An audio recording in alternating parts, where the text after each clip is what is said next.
बिस्मिल्लाहिर्रहमानिर्रहीम। अस्सलाम वालेकुम स्टूडेंट्स। आज हम लोग अपना PSYP 402 का लेक्चर नंबर 9 करते हैं।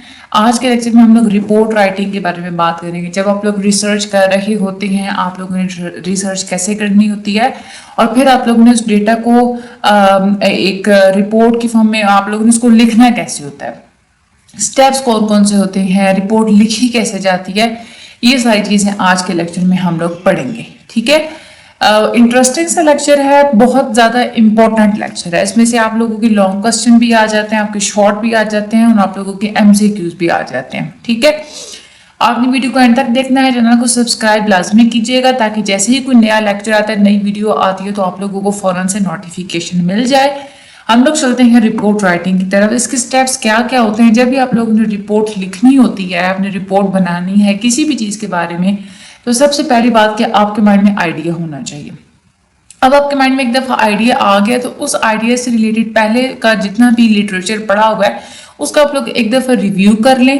रिव्यू करने के बाद आप प्रोसीजर डिज़ाइन करें, फिर आप लोग डेटा कलेक्ट करें और आखिर पे अपने रिजल्ट्स को आप लोग एनालाइज कर लें। अब हम लोग इन सारी चीज़ों को इलैबोरेट करके देखेंगे। एक्सपेरिमेंटल रिपोर्ट हम लोग जब लिखते हैं तो उसका मकसद क्या होता है, क्यों हम लोग लिखते हैं।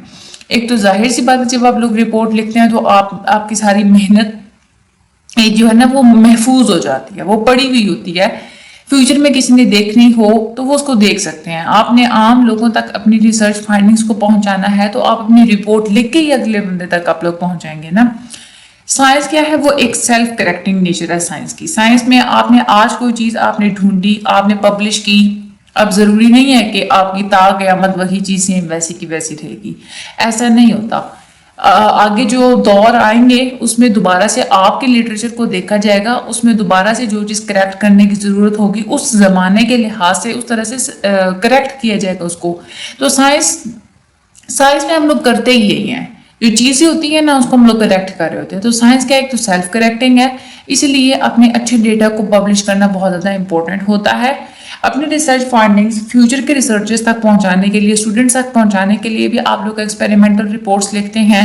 अपने कोर्स के क्रेडिट्स प्रेजेंट करने के लिए, इवेलुएट करने के लिए भी आप लोग एक्सपेरिमेंटल रिपोर्ट्स वगैरह लिखते हैं अगर आप लोग स्टूडेंट्स हैं तो।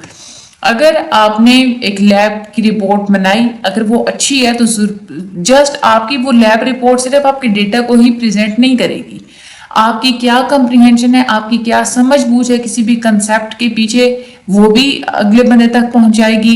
आपकी फाइंडिंग्स के पीछे क्या अंडरस्टैंडिंग है वो भी अगले बंदे को बताएगी। आपकी ट्रेनिंग कितनी एक्सपेरिमेंटल मेथड में, आपकी प्रेजेंटेशन स्किल्स कैसे हैं, आपकी लैब रिपोर्ट ये सारी चीज़ें बता रही होती है। इसके अलावा आपने ये भी उसमें आइडेंटिफाई करना होता है कि कहाँ पे और कैसे डिफरेंसेस हुए हैं। आप लोगों ने एक्सप्लेन करना होता है कि डिफरेंसेस ने कैसे आप लोगों के एक्सपेरिमेंट को अफेक्ट किया, आपकी क्या अंडरस्टैंडिंग है एक्सपेरिमेंट के प्रिंसिपल्स के पीछे जो कि आप लोगों ने एग्जामिन किया। ये सारी चीज़ें आप लोगों ने रिपोर्ट के अंदर बतानी होती हैं। तो जब आप लोग रिकॉर्ड कर रहे होते तो ये सारी चीज़ें आप लोगों की पूरी हो रही होती हैं। एक्सपेरिमेंटल साइकोलॉजी में आप लोग इंपीरिकल इंक्वायरी का इस्तेमाल करते हैं, यानी कि अपने 5 सेंसेस को इस्तेमाल करते हुए आप लोग इंक्वायरी कर रहे होते हैं। आप लोग साइकोलॉजी में जो कुछ भी लिखते हैं उसमें 3 एलिमेंट्स का आप लोग ख्याल रखते हैं। आप लोग अपनी राइटिंग में 3 चीज़ें बयान कर रहे होते हैं। एक डिस्क्राइबिंग, दूसरी होती है आपकी एक्सप्लेनिंग और उसके बाद होती है अंडरस्टैंडिंग, यानी कि कंसेप्ट को अंडरस्टैंड करना। कैसे अंडरस्टैंड करना, इंपीरिकल इन्वेस्टिगेशन की स्टैंड पॉइंट से अंडरस्टैंड करना। अपने 5 सेंसेस के थ्रू आप लोगों ने उसको समझना होता है। साइकोलॉजी में जब आप लोग लिख रहे होते हैं रिपोर्ट्स वगैरह तो उसमें जो प्रिंसिपल्स होते हैं 4, ये बहुत ज़्यादा इंपॉर्टेंट है। पहला प्रिंसिपल है कि आप लोगों ने प्लेन सादा जबान का इस्तेमाल करना होता है। आपकी साइकोलॉजी राइटिंग एक फॉर्मल सी साइंटिफिक राइटिंग होती है। आपने सीधी सीधी बात करनी होती है, बातों को आप लोगों ने घुमा फिरा के नहीं करना होता। आपकी जो भी लैंग्वेज आप लोग इस्तेमाल कर रहे हैं उसमें कंसाइजनेस होनी चाहिए, यानी कि थोड़े से लफ्ज़ों में आप लोग अपनी बात को कंप्लीट करें, बात को आप लोगों ने खींचना नहीं होता। आपकी लैंग्वेज में क्लैरिटी होनी चाहिए, क्लियर होना चाहिए, आपका प्रॉस कंसाइज होना चाहिए। आपने मुख्तलिफ किस्म की इंपीरिकल एविडेंसेस के दरमियान जो भी कनेक्शंस होते हैं उनको एक्सप्लेन करना होता है, थ्योरीज बतानी होती है और कंक्लूजन्स बतानी होती हैं। तीसरा जो प्रिंसिपल है वो ये है कि आप लोगों ने जो भी चीज़ बतानी है, जो भी वजूहात बतानी है वो अपनी एविडेंसेस की बुनियाद पे बतानी है। سائیکالوجی کی بنیاد ہوتی ہے کہ آپ نے امپیریکل ایویڈنسز کی بنیاد پہ آرگومنٹس دینے ہوتے ہیں. پرسنل ایگزامپلز، ذاتی رائے، اس چیز کو سائیکالوجی کے اندر اپروپریٹ نہیں سمجھا جاتا. اے پی اے فارمیٹ کا آپ لوگوں نے استعمال کرنا ہوتا ہے. سائیکالوجسٹ اسی اے پی اے کا ہی جو امریکن سائیکولوجیکل ایسوسی ایشن اسی کا فارمیٹ یوز کرتے ہیں پبلیکیشنز وغیرہ کے لیے. اچھا، آپ رپورٹ رائٹنگ لکھتے کیوں ہیں؟ کیا وجہ ہوتی ہے؟ یا تو آپ انسٹرکٹر کے کہنے پہ لکھ رہے ہیں، یا کلاس فیلوز کے ساتھ آپ لوگ لکھ رہے ہوتے ہیں، یا آپ لوگ گروپ ممبرس کے ساتھ آپ لوگ ریسرچ کریں تب آپ لوگ لکھ رہے ہوتے ہیں. لارجر آڈینس تک آپ لوگوں نے پریزنٹ کرنا ہے اگر تو پریزنٹیشن کے لیے آپ لوگ لکھ رہے ہوتے ہیں، اور آرٹیکلز وغیرہ جو آپ لوگ لکھ رہے ہوتے ہیں پبلیکیشن کے لیے، اس کے لیے بھی آپ لوگ لکھ رہے ہوتے ہیں، رائٹنگ وغیرہ آپ لوگ کر رہے ہوتے ہیں. تو یہ ایک کنٹیکسٹ ہے، اس میں 4 چیزیں آ جاتی ہیں. ایکسپیریمنٹل جب آپ لوگ رپورٹس لکھ رہے ہوتے ہیں تو اس کا کیا فارمیٹ ہوتا ہے کہ آپ لوگوں نے سب سے پہلے جنرل باتیں کرنی ہوتی ہیں، اس کے بعد اسپیسیفک کرنی ہوتی ہے، اسپیسیفک سے پھر دوبارہ جنرل کی طرف آپ لوگوں نے جانا ہوتا ہے. سٹارٹ آپ نے انٹروڈکشن سے لینا ہوتا ہے، اس کے بعد آپ لوگوں نے لٹریچر کو ڈسکس کرنا ہوتا ہے، پھر آپ نے اسپیسیفک ہائپوتھیسس بتانا ہوتا ہے، اپنے میتھڈز، اپنے ریزلٹس وغیرہ بتانے ہوتے ہیں. ریزلٹس وغیرہ، اب ریزلٹس کیا ہوتے ہیں؟ وہ اسپیسیفک ہوتے ہیں نا. ریزلٹس وغیرہ کے بعد آپ پھر دوبارہ جنرل چیزوں کی طرف آ جاتے ہیں. جنرل چیزوں میں آپ لوگ جنرلی بتا دیتے ہیں کہ فیوچر میں اسی طرح کا کام کیسے ہوگا، اس کو آپ لوگ اپلائی کیسے کر سکتے ہیں، اس طرح کی سملر ریسرچ میں کیا ٹرینڈز وغیرہ ہیں. ایکسپیریمنٹل رپورٹ جب آپ لوگ لکھ رہے ہوتے ہیں تو اس میں سیکشنز میں کیا گیا ہوتا ہے کہ سب سے پہلے آپ لوگوں نے ٹائٹل بتانا ہوتا ہے، کس چیز کے بارے میں آپ رپورٹ لکھ رہے ہیں. اس کے بعد آپ لوگوں نے ایبسٹریکٹ بتانا ہوتا ہے. یہ ہم لوگ آگے دیکھتے ہیں کہ ایبسٹریکٹ ہوتا ہے کہ اس کو لکھتے کیسے ہیں. اس کے بعد انٹروڈکشن آ جاتا ہے، دین میتھڈ، اس کے بعد ریزلٹس، اس کے بعد ڈسکشن، اس کے بعد ریفرنسز وغیرہ آپ نے بتانے ہوتے ہیں. ایبسٹریکٹ کیا ہوتا ہے؟ آپ کی رپورٹ کے اندر کون کون سے کنٹینٹس موجود ہیں اس کی چھوٹی سی سمری آپ لوگ دے دیتے ہیں شروع میں. جیسے فار ایگزامپل آپ یہ بتاتے ہیں کہ اس میں انٹروڈکشن ہے، انٹروڈکشن میں یہ بات ہے، اس کے بعد میتھڈ میں یہ چیزیں ہوں گی، اس کے بعد مطلب تھوڑا سا چھوٹا سا آپ لوگوں نے لکھنا ہوتا ہے، بریف سا لکھنا ہوتا ہے، صرف 100 ورڈز کا آپ لوگوں نے لکھنا ہوتا ہے. اس میں آپ لوگوں نے پوری پکچر بتا دینی ہوتی ہے کہ آپ کی اسٹڈی کس چیز کے بارے میں ہے. آپ لوگوں کا جو ایبسٹریکٹس آپ لوگ جو لکھ رہے ہیں وہ آرگنائزڈ ہونا چاہیے. ایکسپیریمنٹل رپورٹ جیسے آپ کی آرگنائز ہے نا، پہلے آپ لوگ انٹروڈکشن لکھتے ہیں، اس کے بعد لٹریچر ریویو، اس کے بعد میتھڈ، اس کے بعد ریزلٹ، اس کے بعد ڈسکشن. اسی آرگنائزیشن میں ہی آپ کا ایک ایبسٹریکٹ، اسی اسٹیپس میں ہی آپ کا ایبسٹریکٹ لکھا ہوا ہونا چاہیے. آپ کا جو ایبسٹریکٹ ہوتا ہے وہ آپ لوگوں نے اپنی ڈرافٹنگ سٹیج کی بالکل لاسٹ پہ لکھنا ہوتا ہے. یعنی کہ ابھی آپ لوگوں نے فائنل رپورٹ نہیں لکھی، پہلے آپ لوگ جس چیزوں کو اکٹھا کر رہے ہیں، آئیڈیاز جیسے آپ لوگ اکٹھا کر رہے ہیں، رف فارم میں آپ لوگ لکھ رہے ہیں، تو اس وقت آپ لوگ نے ایبسٹریکٹ کو صرف اینڈ پہ لکھنا ہوتا ہے. ہاں، جب آپ لوگ فائنل رپورٹ بتا رہے ہیں تو فائنل رپورٹ میں تو آپ نے ایبسٹریکٹ کو بالکل شروع میں لکھنا ہوتا ہے. لیکن کیونکہ ایبسٹریکٹ میں آپ لوگوں نے سارے سیکشنز لکھنے ہوتے ہیں، اسی لیے آپ لوگ ڈرافٹنگ سٹیج میں اس کو اینڈ پہ لکھتے ہیں، کیونکہ ہمیں تمام تر انفارمیشن کو سمرائز کرنا ہوتا ہے جو کہ آپ لوگوں کی رپورٹ کے سیکشنز کے اندر موجود ہے. ایبسٹریکٹ کے بعد آپ لوگوں نے انٹروڈکشن دینا ہوتا ہے. انٹروڈکشن میں آپ جنرل سے اسپیسیفک پیٹرن کی طرف جاتے ہیں. سب سے پہلے آپ لوگوں نے پرابلم کو انٹروڈیوس کروانا ہے. جنرلی آپ لوگوں نے پرابلم کو انٹروڈیوس کروا دینا ہے، اپنی اسٹڈی کے بارے میں شارٹ سا اوور ویو دے دینا ہے. انٹروڈکشن کے اندر آپ لوگ سب سے پہلے اوپننگ سٹیٹمنٹس کا استعمال کرتے ہیں. یوں سمجھ لیں کہ آپ لوگ تمہید باندھتے ہیں. اس کے بعد لٹریچر ریویو بتاتے ہیں، یعنی کہ پہلے سے جو لٹریچر موجود ہے آپ لوگوں کی ریسرچ کے بارے میں وہ آپ لوگوں نے تھوڑا سا بتا دینا ہوتا ہے، اور پھر اپنی اسٹڈی کا آپ لوگوں نے اوور ویو دے دینا ہوتا ہے. تو یہ 3 پارٹ ہوتے ہیں انٹروڈکشن کے. دس از ویری امپورٹنٹ. آگے ہم لوگ چلتے ہیں، مزید کیا کیا سیکشنز ہوتے ہیں، کیا کیا سب سیکشنز ہوتے ہیں آپ لوگوں کی رپورٹ کے اندر. انٹروڈکشن کے بعد آپ لوگوں نے میتھڈ بتانا ہوتا ہے. میتھڈ کے اندر آپ پرپس بتائیں، ویریبلس بتائیں، انڈیپینڈنٹ ویریبل کون سا ہے، ڈیپینڈنٹ ویریبل کون سا ہے، ویریبلس کی ڈیفینیشنز بتائیں، جو بھی ان کے آپریشنل ڈیفینیشنز ہیں، پارٹیسپینٹس کون کون سے تھے، کتنے تھے، ڈیزائن کیا تھا، آپ نے کیسے ریسرچ کی، انسٹرومنٹس آپ لوگوں نے کون سے استعمال کیے، میئرز آپ لوگوں نے کون کون سی لی، پروسیجر کون سا آپ نے استعمال کیا، ڈیٹا کو کیسے کلیکٹ کیا، کوئی ڈسپشن اگر آپ لوگوں نے استعمال کی تو وہ بھی آپ لوگوں نے اس کے اندر بتا دینا ہوتا ہے. میتھڈ کے بعد آپ نے ریزلٹس بتانے ہوتے ہیں. ریزلٹس میں آپ لوگ ٹیبلز بنا لیتے ہیں، فگرز کے تھرو آپ لوگ ریزلٹس بتاتے ہیں، یا گراف کے تھرو آپ لوگ ریزلٹس اپنے بتاتے ہیں. اس کے بعد آپ نے تھوڑی سی پریزنٹیشن دے دینی ہوتی ہے کہ آپ نے اپنے ریزلٹس کو کیسے کیلکولیٹ کیا اور کیسے انالائز کیا. سب سے پہلے آپ لوگوں نے ڈسکرپٹیو اسٹیٹسٹکس پریزنٹ کرنی ہوتی ہے. डिस्क्रिप्टिव स्टैटिस्टिक्स का ये मतलब होता है कि आप अपने डेटा को ऑर्गेनाइज करते हैं और जस्ट उसको एक्सप्लेन करते हैं। उसके बाद आप लोग इन्फ्रेंशियल स्टैटिस्टिक्स देते हैं, यानी कि आप इन्फ्रेंसेस ड्रॉ करते हैं, कंक्लूजन्स ड्रॉ करते हैं। अपनी रिपोर्ट का mean, standard deviation, 95% confidence intervals, ये सारी चीजें जो होती हैं हर इंडिपेंडेंट वेरिएबल के लिए वो आप लोगों ने बता देनी होती हैं अपने रिजल्ट्स के अंदर।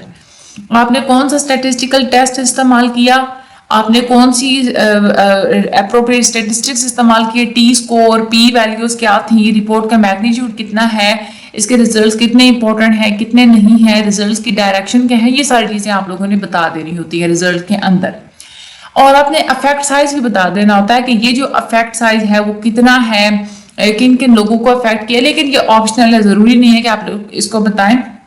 अफेक्ट साइज आप लोग तभी बताते हैं जब आप लोग एक्सपेरिमेंट बहुत ज्यादा पार्टिसिपेंट्स पे कर रहे होते हैं। जब अगर एक ही बंदे पे अगर आप लोग पार्टिसिपेंट कर रहे हैं तो फिर आप लोग अफेक्ट साइज नहीं बताते।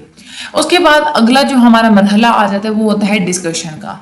डिस्कशन में दोबारा से आप लोगों ने अपना पर्पस बताना होता है, आपकी जो रिजल्ट्स में जो फाइंडिंग्स निकली हैं उनको प्रेजेंट करना होता है, आपका हाइपोथेसिस कंफर्म हुआ नहीं हुआ, पहले की जो फाइंडिंग्स है वो बतानी होती हैं, आपने सारी फाइंडिंग्स को एक्सप्लेन करना होता है, आपके एक्सपेरिमेंट की क्या लिमिटेशंस है, आप रिकमेंड क्या कर रहे हैं, रिकमेंडेशंस बतानी होती हैं, और उसके बाद इम्प्लीकेशंस आप लोगों ने बतानी होती है। ये सब कुछ डिस्कशन के अंदर आ जाता है। उसके बाद लैब रिपोर्ट फॉर्मेट कैसा होता है, आप लोग लैब में एक्सपेरिमेंट कर रहे हैं उसकी आप लोगों ने रिपोर्ट बतानी है, कैसे बनाएंगे। सबसे पहले टाइटल पेज, एब्स्ट्रैक्ट, रेफरेंसेस और अपेंडिसेस, ये चार चीजें आपने सेपरेट पेजेस से इनका स्टार्ट लेना होता है। टाइटल पेज सिर्फ एक पेज पे लिखेंगे, दरमियान में करके आप लोग लिखते, एब्स्ट्रैक्ट अगले पेज पे, फिर आप लोग रेफरेंसेस, फिर अपेंडिसेस, ये चीजें आप लोगों ने लिखनी होती हैं। आप लोगों ने यहाँ पे जो टेक्स्ट इस्तेमाल करना होता है उसमें डबल लाइन स्पेसिंग रखनी होती है, 12 का फॉन्ट साइज इस्तेमाल करना होता है, और पेज नंबर्स आप लोगों ने इंक्लूड करने होते हैं। टाइटल पेज में क्या होता है कि आप लोग हेडिंग दे देते हैं और पेज नंबर दे देते हैं किसी भी पेज के, जो पहला आपका पेज होता है उसके अपर राइट कॉर्नर पे, ठीक है। फिर आपने अपनी जो आपकी जो हेडिंग है उसकी छोटी सी डेफिनेशन दे देनी होती है सारे कैपिटल लेटर्स में, और वो आप लोगों ने अपनी हेडिंग से नीचे देनी होती है, लेफ्ट साइड पे अलाइन करनी होती है। फिर वर्टिकल लिखे या हॉरिजॉन्टल लिखे, आपने सेंटर में पेपर का जो टाइटल है वो आप लोगों ने लिख देना होता है। उसके बाद ऑथर और जो एफिलिएशंस वगैरह है वो आप लोगों ने लिखनी होती है। फिर उसके बाद आ जाती है रेफरेंसेस। रेफरेंसेस में आप क्या लिखते हैं, ये वो सेक्शन होता है जिसमें आप उन तमाम सोर्सेज के बारे में बता देते हैं जो सोर्सेज आपने अपने रिसर्च में इस्तेमाल की। ये कोई बिब्लियोग्राफी नहीं होती कि आप लोग इसमें पूरी बुक्स की लिस्ट को यूज करें। जब भी आपने किसी भी साइकोलॉजिस्ट का नाम या डेट आपने मेंशन करनी है तो साथ में आप लोगों ने रेफरेंस बता देना है कि मैंने फलां जो है ना वो सोर्स से ये वाली इंफॉर्मेशन हासिल की है। अगर आप लोग टेक्स्ट बुक का इस्तेमाल कर रहे हैं तो फिर तो रेफरेंस देना बहुत ही ज्यादा आसान है कि आपकी बुक के आखिर पे ना वो लिखा हुआ होता है सारे रेफरेंसेस, वहां से कॉपी करें और अपनी पेस्ट कर लें। लेकिन अगर आप लोग वेबसाइट से सर्च वगैरह कर रहे हैं तो फिर आप लोगों के पास ये प्रॉब्लम है कि आप लोग रेफरेंस को डायरेक्टली कॉपी पेस्ट नहीं कर सकते। रेफरेंसेस में भी आप लोगों ने APA स्टाइल का ही इस्तेमाल करना होता है, ठीक है। आप जो एब्स्ट्रैक्ट्स लिखते हैं, जो हम लोगों ने पहले डिस्कस किया कि आप लोगों ने एब्स्ट्रैक्ट कैसे लिखना होता है, आपका जो भी एब्स्ट्रैक्ट है वो तमाम तर वेरिएबल्स को बिल्कुल क्लियरली इन्वेस्टिगेट करता हो। आपने एब्स्ट्रैक्ट में सैंपल बताना होता है, अपनी मेजरमेंट, अपना एनालिसिस, अपनी फाइंडिंग्स, ये सारी चीजें आप लोग एब्स्ट्रैक्ट के अंदर बता देते हैं। जब भी हम लोग इंट्रोडक्शंस लिख रहे हैं तो आप लोगों ने प्लेन इंग्लिश में लिखना है। पहले थोड़ा सा टाइम लें, थोड़ी सी स्पेस लें आप अपने रीडर्स को अपनी प्रॉब्लम स्टेप बाय स्टेप बताने में। ये नहीं है कि दरमियान में आके फौरन से आप लोग एकदम से बगैर किसी इंट्रोडक्शन के सीधा प्रॉब्लम भी बता दें, ऐसा नहीं आप लोगों ने करना। आपके कंसेप्ट्स जितने डिफिकल्ट हैं, जितने अनफेमिलियर हैं लोगों के लिए, उतनी ज्यादा आप लोग एग्जाम्पल्स का इस्तेमाल करें। पहले आप लोग डिस्कशन करें लोगों के बारे में और बिहेवियर के बारे में। साइकोलॉजिस्ट या उसकी रिसर्च के बारे में आप डायरेक्टली अपनी डिस्कशन स्टार्ट नहीं कर देनी। थाइस एंड स्टैनफोर्ड ने रिकमेंड किया है कि आप जब इंट्रोडक्शंस लिख रहे होते हैं तो उसमें सबसे पहले आप लोग अपने टॉपिक के बारे में थोड़ा सा इंट्रोडक्शन दें, लिटरेचर का फिर थोड़ा सा ओवरव्यू दे दें, फिर हाइपोथेसिस बताएं, اپنے ہائپوتھیسس کو لٹریچر کے ساتھ کنیکٹ کر کے بتائیں. آپ نے جو میتھڈز استعمال کیے انویسٹیگیشن میں، ریسرچ میں، ان کا تھوڑا سا اوور ویو دیں. ہمیشہ پہلے آپ لوگ تمہید سے، پریمبل سے سٹارٹ کریں، ویریبلز کو انٹروڈیوس کروائیں. تمام تر ویریبلز کے بارے میں جو ریلیشن شپ ہے وہ اس کے بارے میں بھی آپ لوگ بتائیں. ریڈر کو کنونس کریں کہ ان کے لیے یہ ٹاپک پڑھنا کیوں امپورٹنٹ ہے. جتنی بھی ڈیٹیلز وغیرہ ہیں ان کو آپ لوگ کلیئرلی ڈسکرائب کریں، اور آپ یہ بھی بتائیں کہ کیسے اگلا بندہ اس انڈرسٹینڈنگ کو امپروو کر سکتا ہے اور کون کون سے طریقے ہیں. ریسرچ کے اندر وہ والی فائنڈنگز جن کا جواب آپ نہیں ڈھونڈ سکے اس کے بارے میں بھی آپ لوگ بتائیں کہ ہمارے گیپس ان ایویڈنسز جی ہیں. اس کو ہم لوگ گیپس ان ایویڈنس بولتے ہیں. تو آپ لوگوں نے گیپس ان ایویڈنس کے بارے میں بھی بتانا ہوتا ہے. اب یہاں پہ انہوں نے وہ پورا ایک فارمیٹ لکھ کے بتایا ہوا ہے ایز این ایگزامپل. ٹھیک ہے، یہ جسٹ ایک ایگزامپل کی طرح ہی ہے، اس کو آپ لوگوں نے یہ رٹا نہیں لگا لینا، نہ ہی اس طرح سے آتا ہے. ٹھیک ہے، انشاءاللہ اگلا جو ہمارا لیکچر ہوگا لیکچر نمبر 10، اس میں ہم لوگ سائیکو فزکس کے بارے میں بات کریں گے. سائیکو فزکس یہی ہوتا ہے کہ ہم لوگوں نے نا رسپانس اور اسٹیمولس اور رسپانس کی چیزوں کو ہم لوگوں نے سمجھنا ہوتا ہے. بہت زیادہ انٹرسٹنگ ہوتی ہے سائیکو فزکس، بہت زیادہ امپورٹنٹ بھی ہے. چینل کو سبسکرائب کرنا مت بھولیے گا، ویڈیو کو آگے شیئر لازمی کر دیجیے گا. مجھے اپنی دعا میں یاد رکھیے گا. ہر اسٹڈی گروپ میں ویڈیو کو شیئر لازمی کر دیجیے گا. Thank you so much.